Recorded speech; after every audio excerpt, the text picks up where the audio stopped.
नमस्कार, मैं हूं आपके साथ रवीश कुमार। लेकिन आगे बढ़ने से पहले अगर आपने अभी तक इस वीडियो को लाइक नहीं किया है तो कृपया लाइक कर दें और चैनल को सब्सक्राइब कर ले और कमेंट में यह जरूर बताएं कि आप हमारी यह वीडियो दुनिया के कौन से देश या राज्य से देख रहे हो। क्या आपने वो खबर सुनी जिसने पूरे देश के मुसलमानों को झकझोर कर रख दिया? एक ऐसा बिल पास हुआ है जिसने देश भर के मुसलमानों को हिलाकर कर रख दिया है। बात हो रही है वक्फ एक्ट में बदलाव की, उस बदलाव की जिसे मोदी सरकार ने मुस्लिमों के हित में बताया, लेकिन जमीनी हकीकत कुछ और ही कहती है। इस कानून के तहत वक्फ बोर्ड की जमीनों पर सरकार का सीधा नियंत्रण बढ़ा दिया गया है। इससे मस्जिदें, मदरसे और कब्रिस्तान सीधे तौर पर प्रभावित होंगे। मुस्लिम संगठनों और नेताओं का कहना है कि यह न सिर्फ धार्मिक आजादी पर हमला है बल्कि संविधान की भावना के खिलाफ भी है। दिल्ली से लेकर मुंबई तक विरोध प्रदर्शन हुए। संसद में असदुद्दीन ओवैसी, संजय सिंह और दूसरे विपक्षी नेताओं ने सरकार पर एक ही धर्म को निशाना बनाने का आरोप लगाया। मोदी सरकार की छवि सबका साथ सबका विकास की रही है, लेकिन इस बिल के बाद उस छवि पर बड़ा सवाल खड़ा हो गया है। बीजेपी का दावा है कि यह कानून पारदर्शिता और जवाबदेही के लिए जरूरी था, लेकिन आलोचकों का कहना है कि अगर वाकई यह कानून धार्मिक संस्थाओं की सफाई के लिए था तो यह सभी धर्मों पर बराबरी से क्यों लागू नहीं किया गया। मुस्लिम समुदाय ने इस बिल के खिलाफ सुप्रीम कोर्ट में चुनौती दी है। वरिष्ठ वकील कपिल सिब्बल ने इस पर दलील पेश करते हुए इसे असंवैधानिक बताया। इस बीच महाराष्ट्र में एक जैन मंदिर गिराने की खबर ने बहस को और तेज कर दिया है। अब सवाल उठने लगे हैं कि क्या सरकार सिर्फ अपने वोट बैंक को सुरक्षित रखने के लिए बाकी धर्मों को निशाने पर ले रही है। राजनीतिक विश्लेषकों की राय है कि यह वक्फ संशोधन उसी सिलसिले की अगली कड़ी है जिसमें पहले सीए, एनआरसी और कृषि कानून लाए गए, वो कानून जिन्हें बिना आम सहमति के पारित किया गया। इस बार मुस्लिम समुदाय एकजुट नजर आया, विरोध की आवाजें तेज हुईं।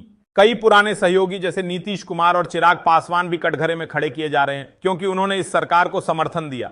अब देश की निगाहें सुप्रीम कोर्ट के फैसले पर हैं, लेकिन उससे पहले यह साफ हो चुका है कि यह सिर्फ एक समुदाय की लड़ाई नहीं बल्कि लोकतंत्र और संविधान को बचाने की जंग बन चुकी है।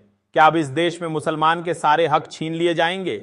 हम ऐसा इसलिए कह रहे हैं क्योंकि सुप्रीम कोर्ट ने वक्फ बिल पर जब सरकार को कटघरे में खड़ा कर दिया तो सरकार के पास कोई जवाब नहीं था। दोस्तों, यह बिल्कुल वैसा ही है कि एक धर्म के लिए आप एक कानून लेकर आए, लेकिन बाकी सब धर्म के लिए खुली छूट है। सिर्फ एक धर्म के लिए वक्फ बिल लाते हैं, बाकी सभी धर्म के ट्रस्ट में किसी और धर्म का कोई काम नहीं होगा। तो सुप्रीम कोर्ट का यह सवाल पूछना भी जायज था कि क्या आप हिंदू कम्युनिटी में मुसलमान को लेंगे?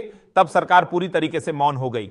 यह बिल्कुल वैसा ही है कि आपके घर में तो खाना बन रहा है लेकिन आप मेरे घर में खाना नहीं बनने दोगे। बात आजकल सरकार सच दबाने की कोशिश कर रही है और हम आप तक सच पहुंचते रहेंगे।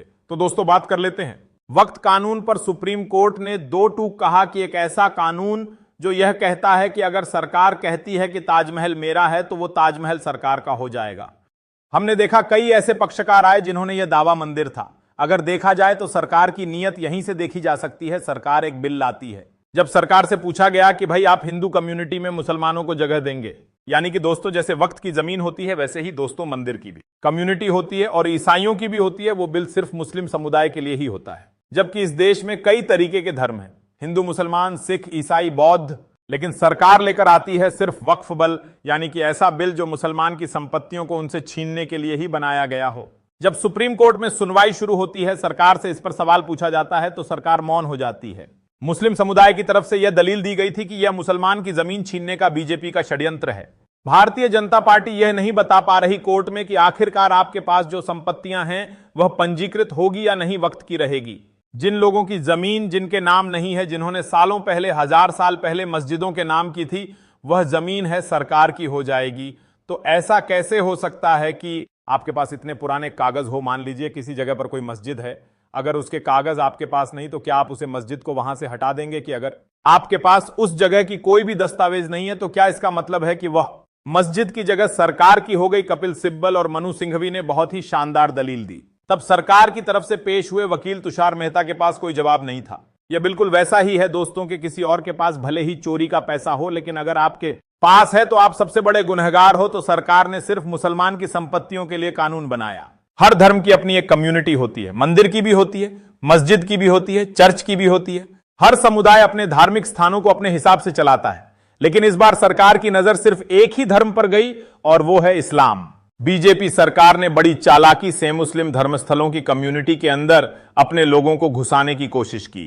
लेकिन जब यही सवाल सरकार से पूछा गया कि क्या मंदिरों में भी वो आउटसाइडर को शामिल करेगी, तो सरकार चुप हो गई। आज लोग सवाल पूछ रहे हैं कि अगर ये कानून सभी धर्मों के लिए होता तो क्या सरकार मंदिरों की कमेटियों में मुसलमानों को भी जगह देती? जवाब सबको पता है, नहीं देती, क्योंकि सरकार को पता है अगर उसने हिंदू धर्म के दायरे में किसी आउटसाइडर को डाला तो बीजेपी के वोट बैंक में दरार आ जाएगी। और यही वजह है कि बीजेपी की राजनीति सिर्फ हिंदू बनाम मुसलमान पर टिकी हुई है। सुप्रीम कोर्ट में जब सरकार से सवाल पूछा गया तो वहां भी सरकार के पास कोई जवाब नहीं था। सरकार पूरी तरह बेनकाब हो चुकी है। अब साफ दिख रहा है कि बीजेपी सिर्फ एक धर्म के खिलाफ राजनीति करती है, और वो है मुसलमान, क्योंकि उसे मालूम है कि डर और नफरत फैलाकर ही वोट बटोरना आसान है। तो दोस्तों, अगर आपको यह वीडियो जरूरी लगा तो लाइक जरूर कीजिए और चैनल को सब्सक्राइब करना मत भूलिए।